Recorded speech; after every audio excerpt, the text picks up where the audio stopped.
At the beginning of the film, a man opens a door and to his shock, he finds a world 10 years behind our Earth. There are inverted buildings, high-tech cars, and technology a million times more advanced than any other world. It turns out when God created the universe, he created 22 parallel worlds for an experiment. Some of those worlds are miserable with only war and suffering, while others are normal. Then there are the worlds with advanced technology and happier people. Humans from all the worlds have no idea about the existence of the parallel worlds, except for the gatekeepers. They are the supernatural beings tasked with checking the people who go through the interworld travel, and one of them is Kirill. But before he was anything like that, he was just an ordinary person. Originally, he was a person from our Earth. The scene shifts to a few days ago. Kirill returns home from work, and to his surprise, there is an unknown woman in his apartment. The woman introduces herself as Rena before Kirill demands to know what she's doing there. He wants her to immediately get out of his house, but to his shock, the woman claims that the house belongs to her. This puzzles and infuriates Kirill, causing the two to get into an argument. Soon, the police are called. Kirill finally gets to enter the property, but to his utter shock, the whole house has been changed from the inside, and his neighbors also don't recognize him. Rena brings out some paperwork and proves that the house belongs to her. Eventually, the police tell Kirill to leave the property, and he reluctantly agrees. Dejected, Kirill returns to his office with his friend for a work party. It's revealed that he has recently designed a successful game, and thanks to it, Kirill's company has secured a new business deal. Kirill's bosses are very happy with him, and they let him know that they appreciate his work and what he has done for the company. When he returns home, this is when he meets the strange woman. Unable to prove his ownership, Kirill leaves and goes to his friend Katya's house. He explains his ordeal to the guy while looking up his property papers on the internet. After collecting evidence of everything, he takes it to the National Cooperation the following day. Just when he thinks the confusion is about to be solved, he learns that the government office doesn't have any record of his name in the office's database. Kirill then goes to his office to look for proof of ownership, but no one seems to recognize him, even the people who were praising him the night before for creating the game. Furious, Kirill creates a scene in his office and has to be kicked out. Soon he turns to his friend Katya, as he is the only person who still recognizes him. Katya is also confused by what's happening to Kirill and suggests he meet his parents to confirm his identity. Kirill goes to meet his father, but to his disappointment, even he refuses to recognize him, claiming that he doesn't have any children. Upset, Kirill decides to confront Rena, the woman that seemingly started it all. He barges into his former home and again asks her to leave. This naturally turns into an argument, and Kirill threatens her with a knife. Rena remains unfazed as she strangely makes Kirill point the knife to her stomach. Kirill thinks she is trying to scare him, but is surprised when she actually stabs herself in the stomach. As Kirill tries to make sense of what just happened, Rena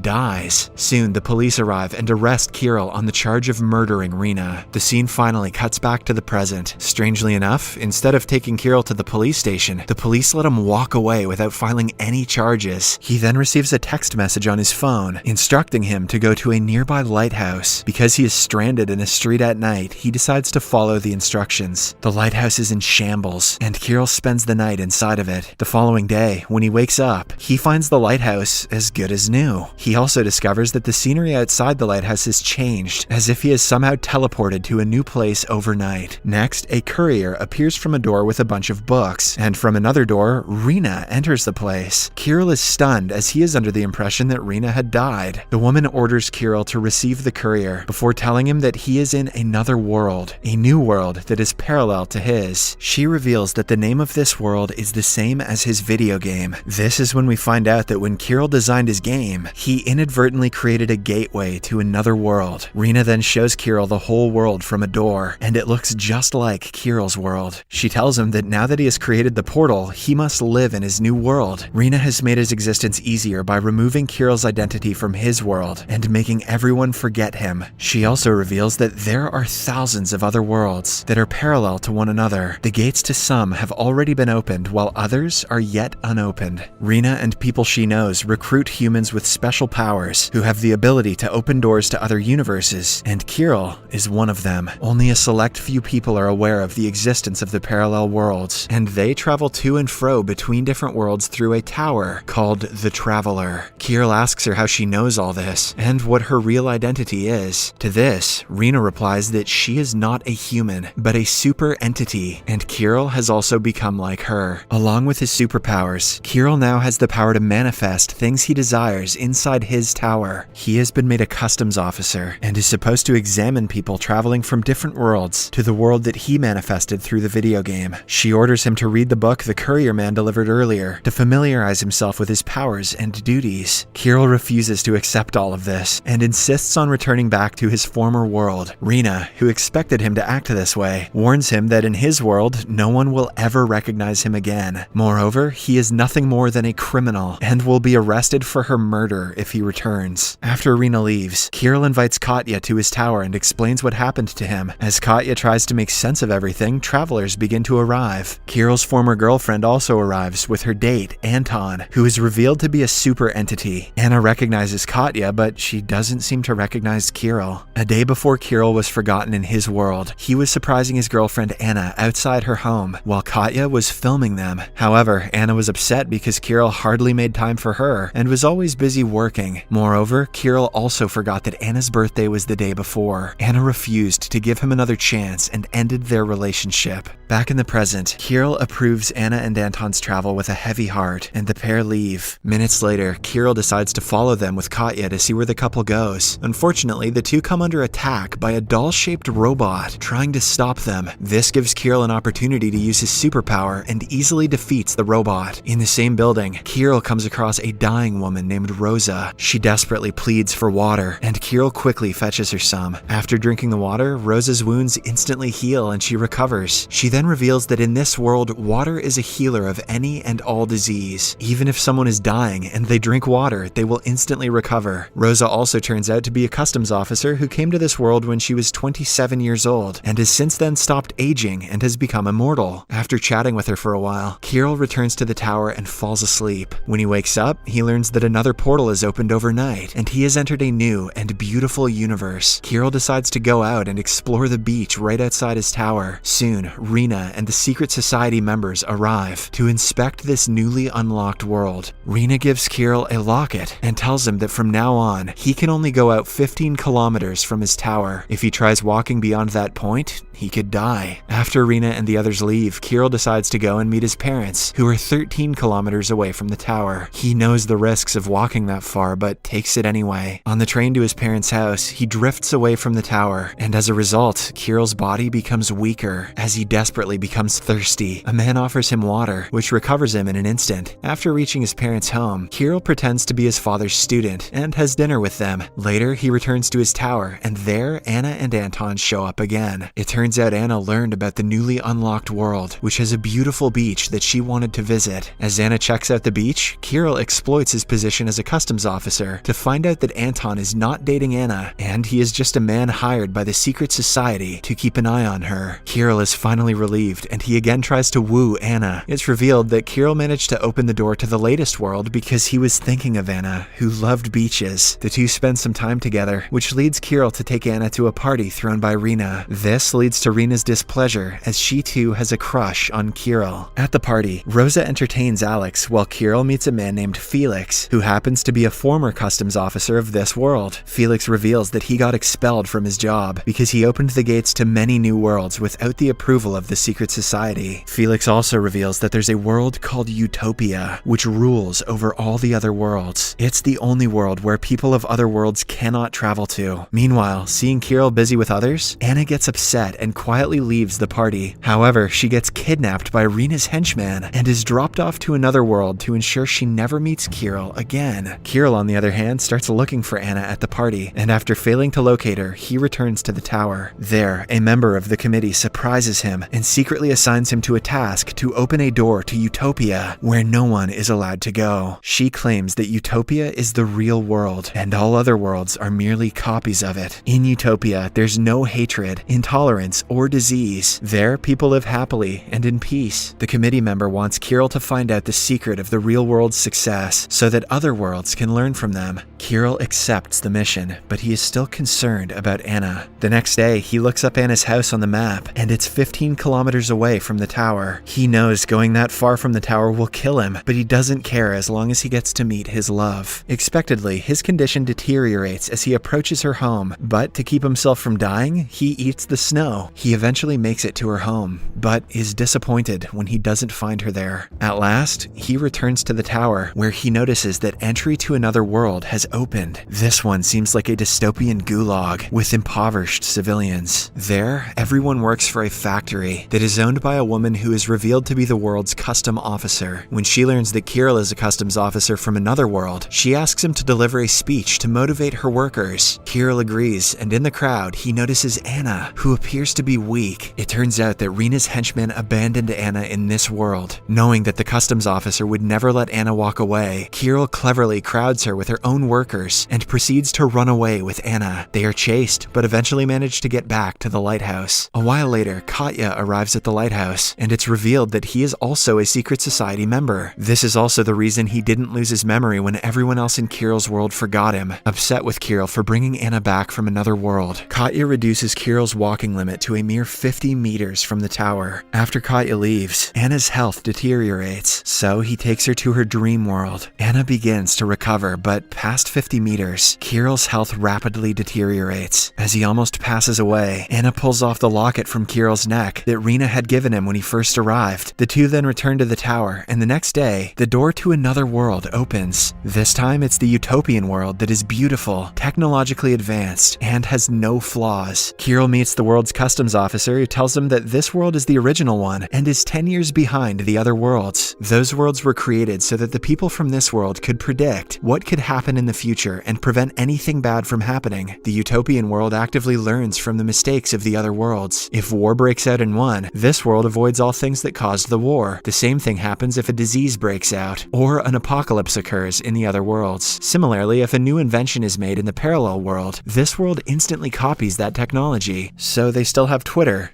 They're doomed. Shocked by the revelation, Kirill decides to return to the tower, but the officer refuses to let him return alive now that he knows the utopian world's secret. Many entities from the utopia try to kill him, but he somehow manages to return to the tower. There, Rena confronts him, and it's revealed that she again sent Anna to another world. This enrages Kirill, and he attacks Rena. A long fight ensues, which ends when Kirill kills her. As she dies, Kirill's world begins to collapse. With her death, the people's memories return, and Kirill's mother contacts him and requests that he return home. Katya then appears and informs him that the tower has been broken, so they cannot travel to another world again. Kirill seeks Katya's help in finding an alternate gateway, and after the two leave, a fire brigade puts out the fire at the ruins of the tower. Consequently, Rena survives, and the movie ends, hinting towards a sequel. Subscribe for more videos like this, turn on notifications, and leave a like to help the channel out. Thank you for watching.